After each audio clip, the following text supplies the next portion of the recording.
Book of Heaven, Volume 12, March 20th, 1919. The deaths and the pains which the divinity made the humanity of Jesus suffer for each soul were not just the intention, but they were real. I felt my poor mind immersed in the pains of my lovable Jesus. And since I had been told that it seemed impossible that Jesus could suffer so many deaths and so many pains for each one, as it is said above, my Jesus told me, "My daughter, my will contains the power of everything. It was enough that my will just wanted it, for it to happen. And if it were not so, then my will would have a limit in its power, while I am without limits and infinite in all my things. And it is because of this that whatever I want, I do. Ah, how little I am understood by creatures, and therefore I am not loved.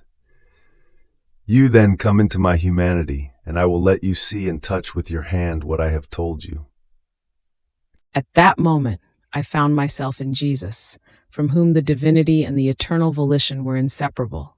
And this volition, by just wanting it, created repeated deaths, innumerable pains, blows without scourges, sharpest pricks without thorns, with such an ease, just as when, with one fiat, it created billions of stars. It did not take as many fiats for as many stars as it created. One alone was enough. Yet in spite of this, not just one star came out to the light, and the others remained in the divine mind, or in the intention, but all of them, in reality, came out, and each one had its own light to adorn our atmosphere.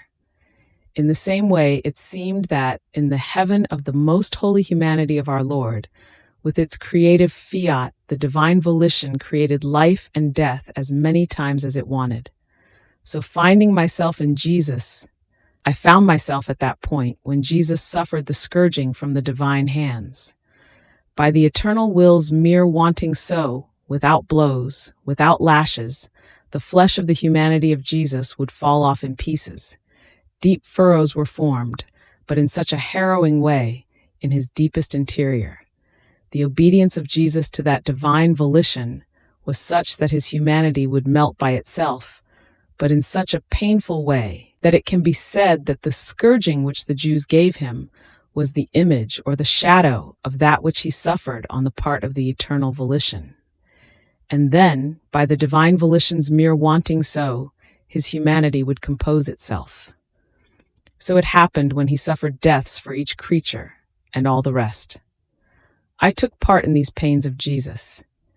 And oh, how vividly I comprehended that the divine volition can make us die as many times as it wants, and then give us life again. Oh God, these are unutterable things, excesses of love, profound mysteries, almost inconceivable to created mind. I felt incapable of coming back to life, to the use of senses, to motion, after suffering those pains. And my blessed Jesus told me, "Daughter of my will gave you pains, and my will gives back to you life, motion, and everything. I will call you often into my divinity to take part in the many deaths and pains which, in reality, I suffered for each soul, not as some believe that it was only in my will, or that I only intended to give life to each one. False, false. They do not know the prodigy, the love, and the power of my will. You, who have somehow known the reality of the many deaths suffered for all, do not put it in doubt, but love me and be grateful to me for all, and be ready when my will calls you."